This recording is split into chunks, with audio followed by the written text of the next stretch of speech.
Hello, my name is Tom, and I've been in the plastering and stucco profession for almost 40 years. And today I'm going to show you how to fix rusted stucco stop on the bottom of your house. Or if you have bands around your windows and doors, you'll get the same problem. What happened was there's this down here is all, you can see this is rusted. It's rusted all the way down. So we're going to take the whole thing out and we're going to install, we're going to put this back in, which is vinyl, so it won't rust. It's quite a process, and I'll show you how we do it, and I'll also show you why we do it, why you can't just clean that rust off and repaint it. So let me get started, and I'll show you how we do this. We'll just do one section. I'm going to end up doing the whole house, but I'll just show you one section for now.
You can see it comes off fairly easily.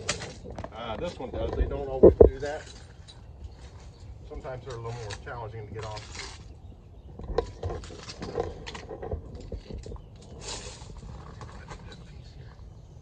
But the reason you can't just take this is what you see from the outside, and you can see it's rusted here. So if you clean that off, and even if you paint it, this is the rust that's on the back side that you can't see.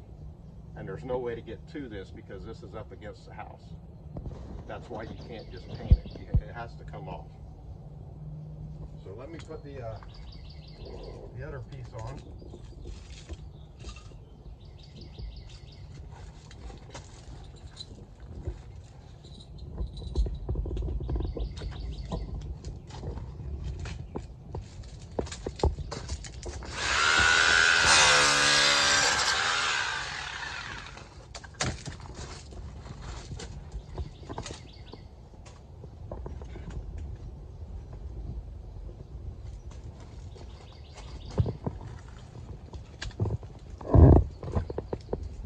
Take your vinyl piece and you put it right to that edge.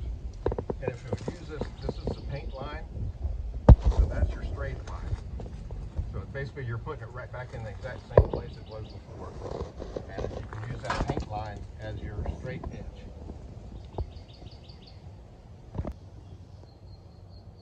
And the nails I'm using are just, they're 3/8 inch stub nails. And that's standard for what we're doing.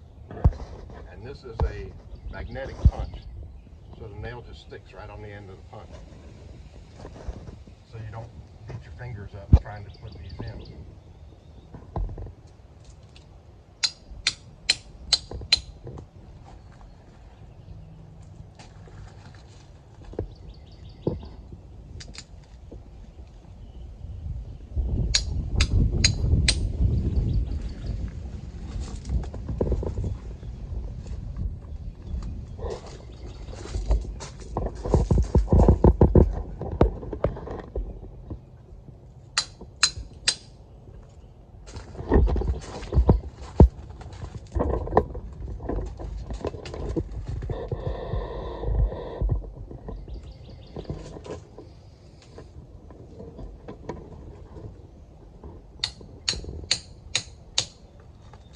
that's basically what you do to take it off and then put the vinyl in.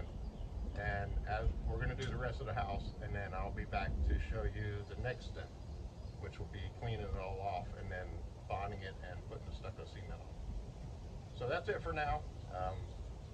It's going to take us 3 or 4 hours, so I hope you enjoy your time, because I don't think I will. So we'll see you again shortly. Okay, we're back.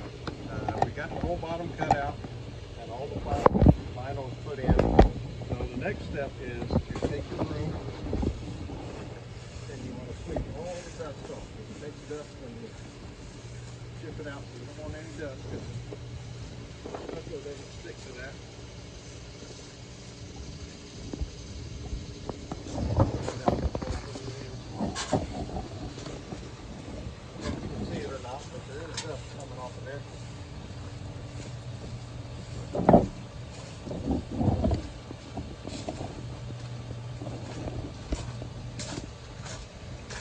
Take your bonnet in. You can get this closed on Home Depot.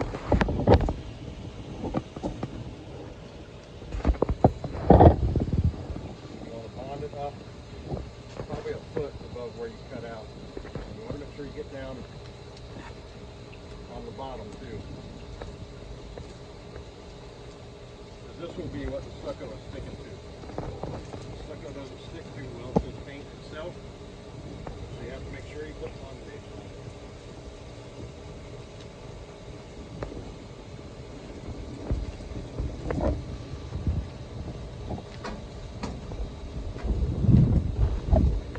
it. Okay, so that's it for the next step. This has to dry for about a half hour, 45 minutes. So we're going to do the rest of the house again, and we'll be back and show you how to put the stucco on. Okay, we're back again, and now we're going to start putting the first coat of the cement on. So this is pre-mixed stucco cement. You can get it in any hardware store. And the one thing about this that's important is when you put your first stroke on, you want to kind of force it up into the top joint. And then you can come back with your second coat and fill it in.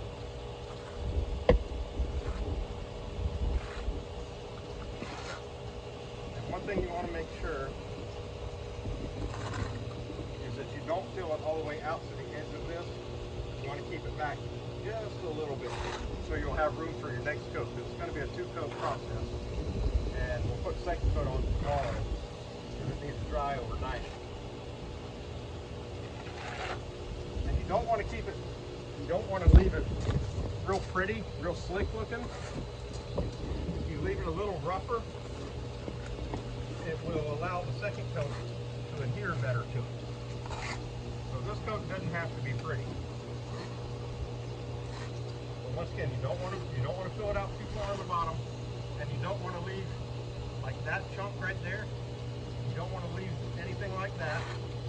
You want to get it relatively flat, but not real smooth.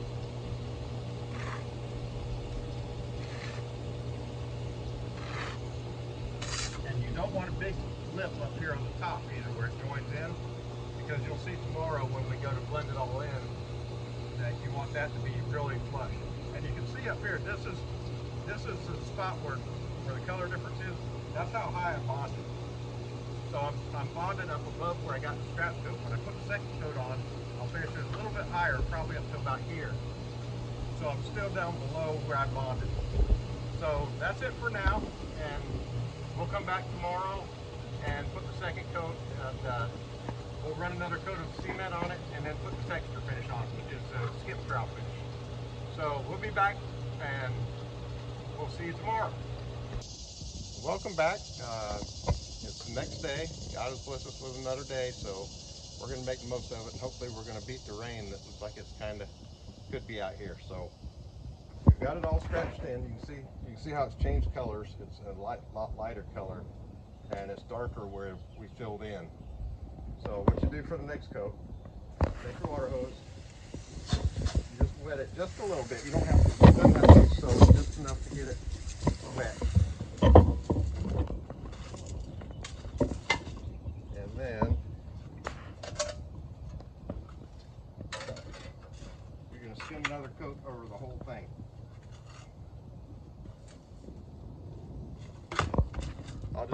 middle section.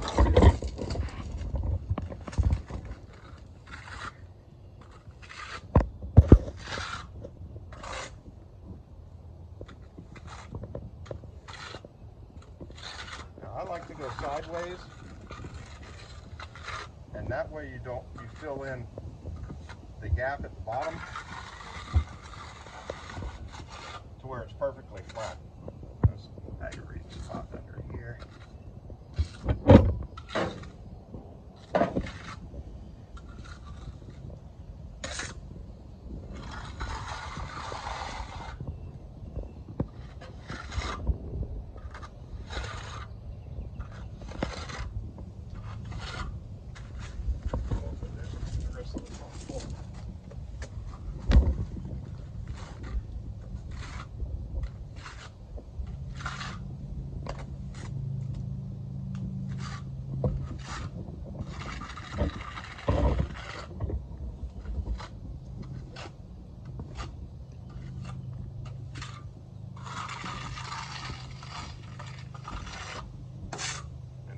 Back up.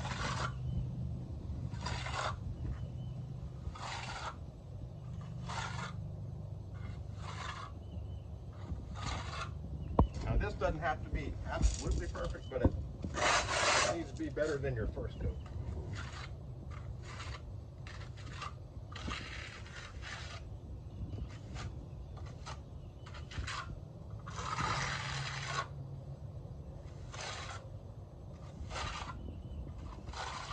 You want to make sure you go higher than your first coat was. You can see where this is here, this is up higher. So you want to go above where your first coat was.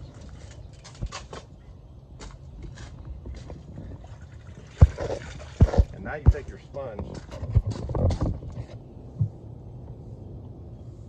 and you kind of blend in where this line is. You don't want to leave that line. So you just kind of blend it in.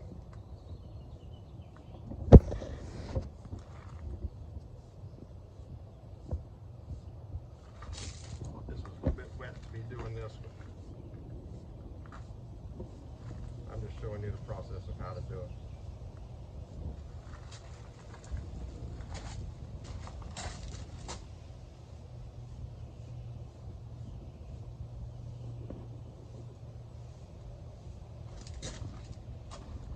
Okay, so that's basically the skim coat.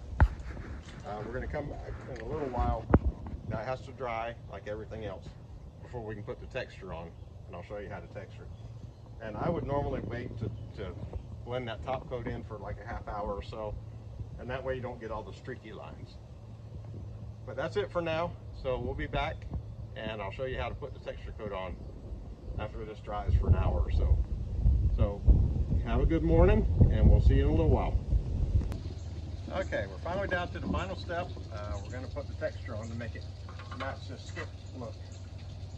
The way you do this is, you can see that the mud is a lot softer than it was when I was running it on. And you just put some on your trowel. You don't need a whole lot, maybe that much. And it just kind of bounces. You put very little pressure. And basically what happened to your trowel is just skipping along the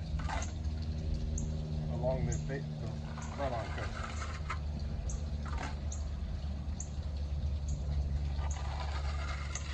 Now, one thing you don't want to do is when you're texturing, you don't want to texture it into the existing texture. You want to stop at the top of where your run-on is.